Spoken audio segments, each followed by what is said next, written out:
Right Honorable Prime Minister, tafadhali tunaweza keti chini. Familia ya mzee wetu Gideon Baya Mung'aro, ukiongozwa hapa na gavana wetu wa Kilifi, ndugu viongozi, the Right Honorable Prime Minister, mawaziri mlio hapa, makatibu, magavana, wabunge wa kaunti yetu ya Kilifi na makaunti zingine, ndugu wananchi wa Dabaso na Kilifi, hamjambo. Hamjambo tena. Bwana Yesu asifiwe. Hebu mnisalimie hivyo hewani nione. Bwana Yesu asifiwe. Basi mimi kwanza kwa niaba ya familia yangu na kwa niaba ya serikali ya Kenya naleta rambirambi nyingi za pole kwa familia hii ya mzee Gideon Mung'aro ambaye ametuacha. Nikisema kwa familia, kwa majirani, kwa marafiki, kwa watu wa Kilifi, poleni sana kwa kumpoteza mwenzenu huyu mzee ambaye alichangia mahali pakubwa, sio kwa familia yake peke yake, lakini vile vile katika uongozi wa taifa letu la Kenya. Narudia kusema poleni sana. Na mimi nimefika hapa kwa sababu ya urafiki na undugu, na kwa kutambua mchango wa mzee Gideon Baya Mung'aro katika uongozi wa taifa letu, akiwa naibu wa chief, akiwa chief, akiwa senior chief, na mchango wake ambayo tumeelezwa hapa kwa kina na marefu, vile alivyochangia katika sio familia yake peke yake, lakini pia katika familia nyingi na sehemu lote hii la Dabaso na Kilifi. Tunasema huyu mzee tunamuenzi, tunamshukuru. Leo tunasherehekea maisha yake kwa ule mchango aliotoa kwa uongozi wa sehemu hii, na vile vile kwa kuchangia katika taifa letu la Kenya. Sisi tulio na nafasi ya uongozi tuko na mengi ya kujifunza kutoka mzee huyu. Kwanza, mlisikia mzee huyu hakubagua wananchi wa sehemu hii. Hakujali familia ni hii ama lile. Mumesikia hapa kutoka rafiki yangu Bwana Farid. Huyo Farid nimepata bahati ya kufanya kazi na yeye, na ni mtu mwadilifu, na nimejua sasa uadilifu huu wa huyu Mungwana Farid ilitokana na mzee huyu Mung'aro Baya Gideon. Na amesema huyu bwana ya kwamba aliwaunganisha wa Mijikenda na wale wengine wote. Akawa ni mtu tumeambiwa aliamini kwa broad based, kwa sababu alitaka wananchi wote wakuwe pamoja. Na nimeona ya kwamba hata na nyinyi wananchi wa hapa mumemfuata huyu mzee kwa vitendo vyenu. Hapa Kilifi hata kabla ya broad based tayari mlikuwa mmeweka broad based, kwa sababu hapa Kilifi, boma hii hapa Dabaso, mlimchagua gavana wa ODM, mkamchagua mbunge wa UDA. Ni kweli ama si kweli? Ni broad based, si broad based? Nyinyi ndio mlioanzisha mambo hapa. Leo Kilifi nzima, wakati mimi na baba tumekubaliana tuunganishe taifa letu la Kenya, tulisoma kutoka kwenu, na kutoka kwa mzee huyu umuhimu wa umoja na watu kushirikiana, ndio tuweze kujenga taifa moja lenye nguvu ambalo litabeba Wakenya wote. Vile vile mumesikia vizuri ya kwamba mzee huyu alichangia sehemu kubwa kwa mambo ya elimu. Mesikia shule ya Ngala Girls, shule ya Dabaso hapa, na mashule mengine mengi ambayo alichangia mzee. Na ndio sababu hiyo hata na sisi tulio na nafasi ya uongozi sasa, tukifuata maagizo ya mzee huyu na vile alivyofanya, ndio tunasema elimu ikiwa ndio kiini na sababu ya sisi kujumuika na kuungana, tukijua ya kwamba kama kuna njia ya kuwezesha jamii, kama kuna njia ya kuwezesha nchi, ni kuhakikisha ya kwamba masomo yanapatikana kwa kila mwananchi.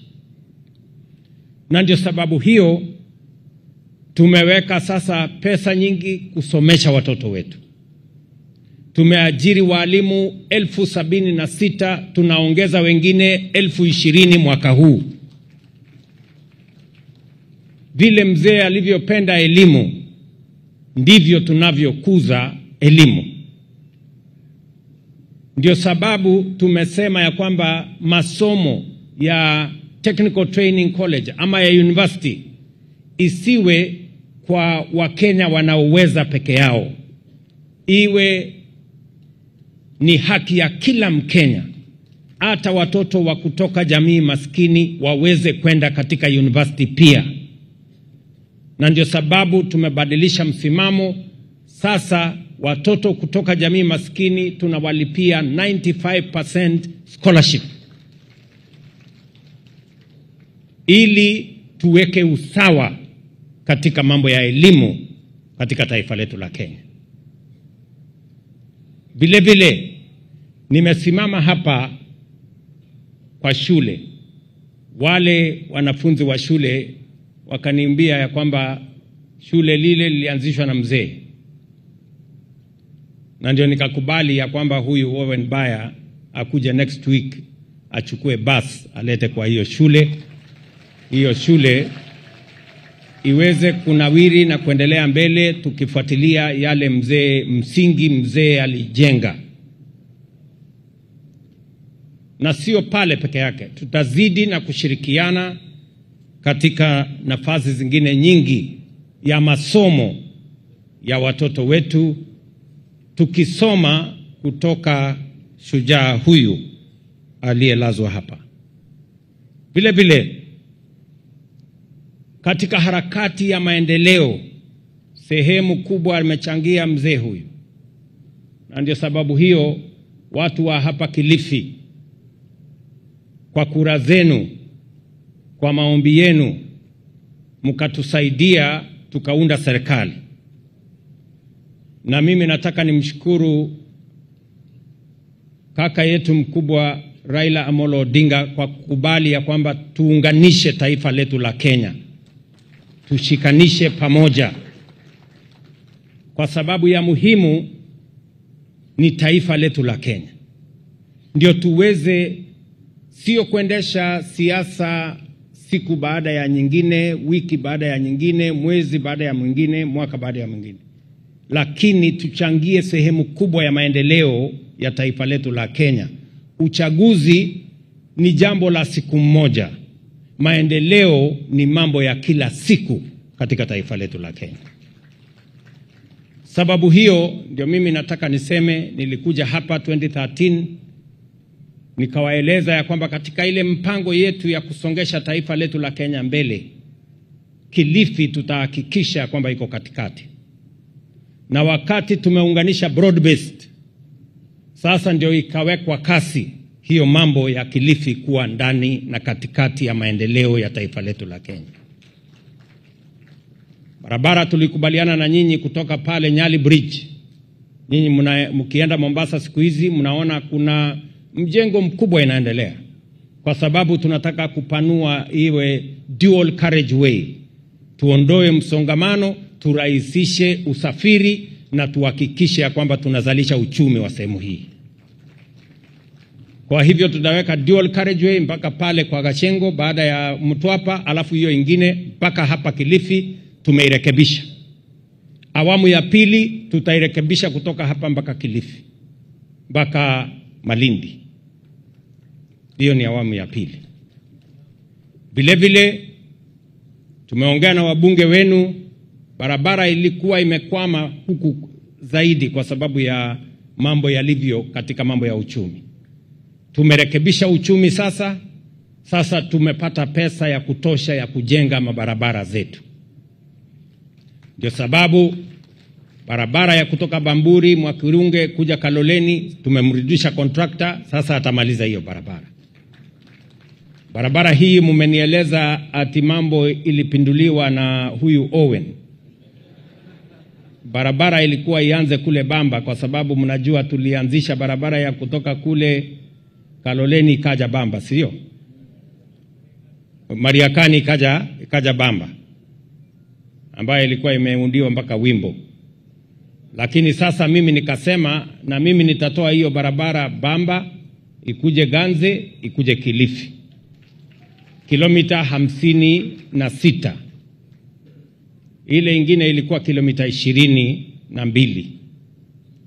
Hii kilomita 56 ni kweli contractor alikuwa na matatizo, lakini sasa nimemlipa ile pesa alikuwa anatudai, nimemuongezea pesa na nimeweka katika budget pesa ya kukamilisha hii barabara yenu. Tungule amesema mambo sio mazuri sana kwa sababu mambo yalipinduliwa hapo katikati. Na nitakueleza Bwana Tungule, nitafanya ukarabati. Ndio hii barabara ianze na huku Kilifi, lakini vile vile itoke na huko Bamba. Ndio tukutanishe katikati. So tutafuatana na wewe ndio tukubaliane vile huyo mwanakandarasi atafanya kazi hiyo. Ni kweli mbunge wa Kilifi Malindi amenieleza kuhusu barabara ya Salagate, na tayari nimeamurisha kwamba hiyo barabara irekebishwe, tuweke another overlay ndio hiyo barabara tusiipoteze. Mnajua tumekamilisha sasa ile daraja ya Baricho na kuunganisha hiyo barabara mpaka Marafa, na ile imebaki kidogo sasa ni kuchukua ile barabara ambayo inaenda Salagate niunganishe na kule mahali tunataka kuzalisha chakula kule Galana Kulalu. Pale pia tumeweka pesa sasa ya kukamilisha daraja na kuunganisha Malindi na kule Galana Kulalu, ndio tuweze kutoa chakula kule, watu wa hapa tuondoe njaa, kwa sababu tunataka tuhakikisha kwamba hapa pwani inakuwa gala mpya ya taifa letu la Kenya. Na tuko na barabara zingine ambazo tumeshakubaliana na viongozi wenu tutazishughulikia, kwa sababu najua pwani hii ilibaki nyuma kwa kiasi, lakini sasa mimi nawahakikishia pwani haitabaki nyuma tena tukisonga mbele. Vile vile nimekubaliana na hawa viongozi wote ya kwamba kwa kuunganisha stima vile vile tulikuwa na changamoto kubwa hapa pwani, kwa sababu hata kufika stima hapa katika ile main grid ilikuwa na matatizo. Sasa tumeweka pesa ile transmission line kubwa kutoka kule Malindi kupitia Weru kuja hapa Kilifi. We have committed 3 billion shillings to do that project. Na vile vile tumeongeza ingine kutoka kule Kaloleni ije pia mpaka hapa Kilifi. Na tayari tumekubaliana na hawa viongozi, kila mbunge anajua ile pesa tumewawekea kwa ile last mile connectivity. Kabla ya Disemba mwaka huu nimeamurisha ya kwamba wananchi manyumba 22,000 mpya ziunganishwe na stima kati ya sasa na Disemba mwaka huu, na tumetoa pesa ya serikali shilingi bilioni 2.2 ya kuhakikisha kazi hiyo inakamilika. Na tunafanya hivyo kwa sababu ya affirmative action, yaani ile pwani ilibaki nyuma kiasi, lazima tuwapatie zaidi ya wale wengine wanavyopata, ndio washikamane na wale wengine. Vile vile mumenieleza mambo ya ardhi ya sehemu hii, na naelewa vizuri sana mambo ya ardhi, na manifesto ya ODM na manifesto ya Kenya Kwanza ni sawa kwa mambo ya ardhi, na ndio sababu inarahisisha mambo yetu pale. Nataka niwashukuru hawa ndugu zangu. Nataka nimshukuru Mheshimiwa Kingi, Mheshimiwa Joho, Mheshimiwa Mvurya na viongozi wa sehemu hii wakiwemo magavana. Hiyo kazi ya kuhakikisha kwamba tunaondoa uskwota pwani hii imeanza kwa kasi. Nikiongea na nyinyi hapa leo, tuko na hati miliki ambazo zimekamilika karibu 40,000 ambazo ziko tayari. Nikirudi hapa nafasi hiyo ingine tutakuja kupatiana. Tuko na zingine karibu 30,000 ambazo zinaendelea saa hizi. Msabaha hapa, Weru, Takaungu, sehemu ile ya Kamale, mahali tulikuwa juzi, sehemu ya Zangalaweni, Jilore, hizo sehemu zote tunazishughulikia kwa sababu Kayafungo, mnajua pale Kayafungo tumekuwa na matatizo makubwa sana. So we are trying to straighten. Mumesikia mbunge wetu wa Rabai anasema zake 15,000 ziko tayari. Mheshimiwa, takuwa huko hivi karibuni kuzipatiana.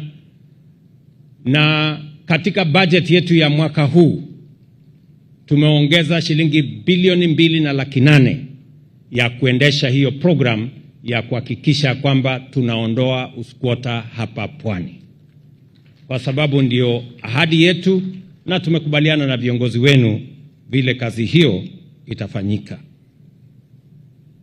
Vile vile ningependa nikikamilisha kusema ya kwamba yale mbunge wa kule Ganze amesema kuhusu Ndofu, nituma askari wetu wa KWS wamekuwa huko, lakini wanakubaliana na mimi ya kwamba hiyo tatizo ni kubwa, na dawa yake sasa ni kuweka ua ama fence, ndio tuondoe tatizo hilo kwa kikamilifu. Kwa hivyo Mheshimiwa, tutapangana tuhakikisha kwamba sehemu ile inawekwa fence, ndio tuweze kusukuma mambo haya mbele. Mimi pia nataka niwapongeze watu wa Kilifi. Leo asubuhi nilipatiwa taarifa wakati nilikuwa napitia taarifa kwamba watu wa Kilifi 1437 wamejiandikisha kwa SHA. Mimi nasema kwa watu wa Kilifi pongezi, na mpango yetu hapo kwa SHA, mimi nataka muelewe, pale nyuma wananchi wengi waliuza mali yao, wakauza mbuzi na kondoo na mifugo, wakauza ardhi kwenda kulipia gharama ya hospitali. Tumesema hatutaki gharama ya hospitali ama hatutaki matibabu yawe ni starehe ya watu wanaojiweza ama matajiri.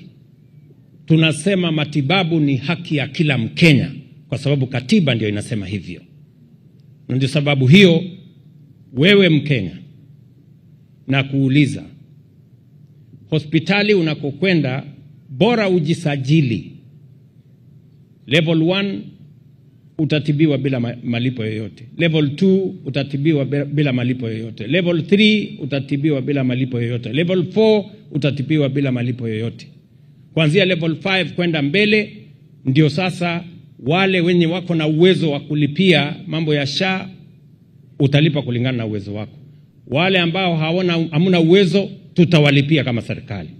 Ndio tuhakikisha kwamba hakuna Mkenya anawachwa nyuma kwa mambo ya kuhakikisha ya kwamba matibabu inapatikana kwa Wakenya wote. Huyu Mng'aro watawaeleza ya kwamba tumekubaliana na wao vile madawa itapatikana. Tunajua changamoto kubwa ya mahospitali ni kwamba hakuna dawa kwa mahospitali. Ni kweli ama si kweli? Na ndio tumekubaliana na wao vile KEMSA tutarekebisha, delivery tutarekebisha, na tumekubaliana ya kwamba madawa yakitoka Nairobi hayakuji tena Kilifi kwa headquarters. Madawa ikitoka Nairobi inaenda moja kwa moja mpaka dispensary ama hospitali mahali popote ilipo.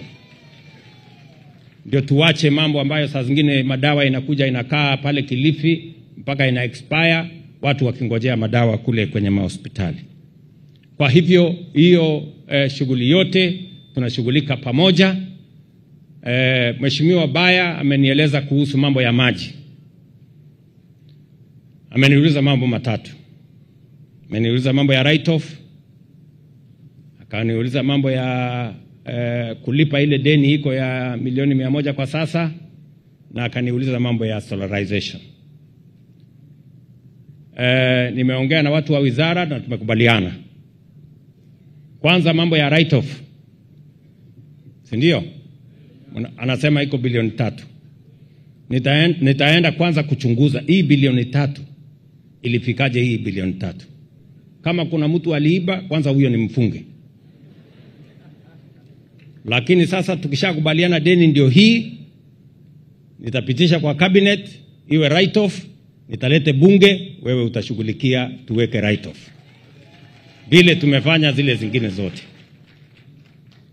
Ya pili, mambo ya solarization. Tayari tunaongea na watu wa private sector under PPP arrangement. Kwa hivyo hiyo mpango ya solarization ni kuhakikisha kwamba ile maji tusitumie tena stima ya kulipwa, pale tuweke solar energy. Ndio iwe inasukuma maji bila malipo yoyote. Hiyo pia tushakubaliana. Lakini hapa sasa kwa hii pesa hii ingine hii umesema, hapo ndio iko kizungumkuti kidogo. Kwa sababu nimeelezwa hivi Bwana Baya kwamba kuna wananchi wanalipa, lakini ile mwananchi analipa haifiki kwa Kenya Power. Hapa katikati iko namna hii. Sasa kwanza tutatue hiyo tatizo. Huyu ni nani yako hapa katikati? Analipiwa na alipi huko, si ndio? Mnataka mlipe pesa zenu mtu afanyie kizungumkuti hapo alafu kule izilipwe? So tutachunguza mimi na wewe tujue where is the problem. Alafu tukishatatua hiyo matatizo, hawa watu maji yao itakuwa kila wakati. Ndugu zangu watu wa Kilifi, wacha nisiseme kuzidi hapo. Mimi nimesema haya yote kwa sababu mzee huyu alikuwa ni mzee mpenda maendeleo. Alichangia sehemu kubwa katika uongozi na katika maendeleo ya hapa Kilifi. Na ni vizuri nije hapa kama kiongozi wa taifa hii niwatie moyo ya kwamba yale mzee alianzisha kujenga taifa na kuleta taifa letu la Kenya pamoja ni ya muhimu. Niwahakikishie ya kwamba tutafanya bidii, mimi kama kiongozi wa taifa hii kwa mapenzi ya Mungu, nikisaidiwa na baba hapa na viongozi wengine wote, tutaunganisha taifa letu la Kenya. Iwe ni mahali hakuna chuki, hakuna ukabila, hakuna kisirani, sote tunaishi kama ndugu moja, watu wa taifa moja, na tushughulike na mambo ya maendeleo ya taifa letu la Kenya.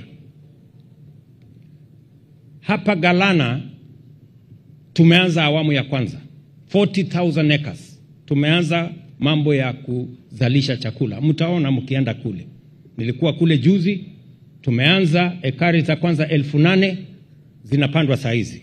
But the program is to do the first 40,000 acres. Pale Bura, huyu governor wa Tana River atawaeleza. Pale tumeanza kuleta waegezaji. We want to do another 40,000 acres.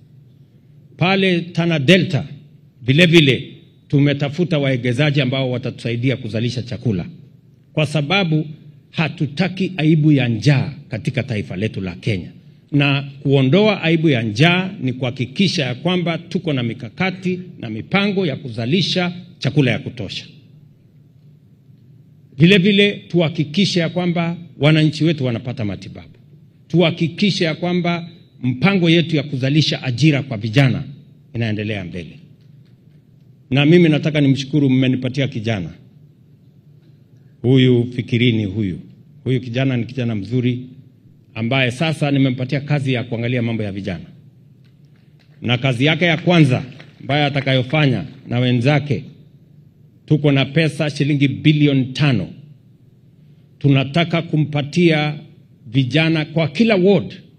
Unisikize vizuri. Kila ward tunataka wafanyabiashara 70 kwa kila ward.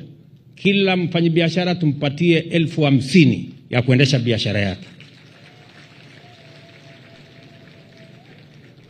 Tuko na mpango vile vile. Huyu Fikirini yako na mambo, huyu msimuone mdogo hivyo, na atapangana na nyinyi. Ya pili, tumekubaliana ya kwamba vijana 110,000 tuwaweke katika mpango wa Climate Works. Kila county itakuwa na sehemu ya hawa vijana, na tutashirikiana na wabunge na wale wengine wote katika harakati hiyo. Vile Mheshimiwa Prime Minister alivyosema, kupanga mambo ya makazi. Hapa Kilifi kwa sasa tumepatiana kandarasi ya manyumba 5,000. Tunahitaji vijana zaidi ya 4,000 kufanya kazi hiyo. Vijana mjipange, kwa sababu vile Mheshimiwa Prime Minister amesema, hatutaki kupoteza mashamba yetu ya kuzalisha chakula kwa makazi. Tunataka tuwe na mpango, kuwe na manyumba, pale kuwe na hospitali, pale kuwe na soko, pale kuwe na shule, pale kuwe pia na mahali kama ni ICT hub, mahali vijana wanaweza kufanya kazi. Hiyo ndio mpango ambayo tuko nayo, the one we are rolling out across Kenya. Pale mambo ni matatu. Ya kwanza, tuwaweke Wakenya katika makazi mazuri. Ya pili, tuwe na nafasi ya ajira ya vijana wengi kufanya kazi. Na ya tatu, tuzuie kugawanya ardhi ili tuwe na ardhi ya kuzalisha chakula, tusiwe na njaa katika taifa letu la Kenya. So this is the commitment that I give to you. Na mimi nataka niwaulize Wakenya wenzetu, mbali na tofauti tulizonazo za kisiasa, mbali na mirengo ya hapa na pale, mimi nataka niwaulize Wakenya, tuhakikishe ya kwamba tunalenga mipango ambayo itabadilisha maisha ya wananchi wa Kenya. Tujenge barabara, tuzalishe uchumi. Tushughulike na kilimo, tuhakikishe ya kwamba tunaondoa njaa. Tupange nafasi za ajira wa vijana wetu wa Kenya. Tuhakikishe ya kwamba kuna matibabu katika mahospitali yetu. Hiyo ndio ya muhimu, sio kiongozi gani apate nini, sehemu gani wapate nini. Ya muhimu ni umoja wetu na maendeleo ya taifa letu la Kenya. Na mimi kama kiongozi wa taifa hii, kwa mapenzi ya Mungu, nitakaa hapo. We must remain focused in making sure that we do the things that will transform our nation. And therefore I want to ask fellow citizens, we may be of different opinions, we may have different strategies, but we must have a nation first. And secondly, we must be united as a nation so that we can build this nation together. And we must concentrate on the transformation of Kenya. Transform our agriculture for food security. Transform our housing program to create jobs. Transform our universal health coverage to create opportunities for every Kenyan to be treated in a fair and dignified manner, and to move this country forward together. On that, I am all in, and I will make sure that we transform our nation. Nawauliza, hata wale wako na maoni tofauti, hata wakati wa maandamano, pia tuhakikishe ya kwamba maandamano yale yasiwe ya fujo, yasiwe ya kuharibu mali, yasiwe ya kuharibu amani katika taifa letu la Kenya, kwa sababu hatuna taifa lingine ambalo tutahamia mambo yakiharibika hapa. Sisi taifa letu la Kenya ndio hili, na ni nafasi yetu na ni wajibu wetu kuhakikisha ya kwamba tunalinda amani ya taifa letu la Kenya, na yale yote tunayafanya yawe chini ya sheria, na tuhakikishe ya kwamba hatuharibu amani ya taifa letu la Kenya na hatupotezi nafasi ya sisi wote kuchangia katika kupeleka taifa letu la Kenya mbele. Kwa hivyo mimi nawashukuru sana ndugu zangu, watu wa hapa Dabaso, watu wa Kilifi, ndugu yangu Samuel, ndugu yangu Gideon Mungaro Junior. Acha niseme hiyo leo kwa sababu sasa ndio nimejua leo vile mambo yalivyokuwa. Niseme asante sana na familia yenu yote, my good friend Major and all the other people of this family. We want to say truly our deepest condolences to you and to your family on this very sad moment as we bid bye-bye to mzee. Asanteni sana, nawatakia baraka ya Mungu.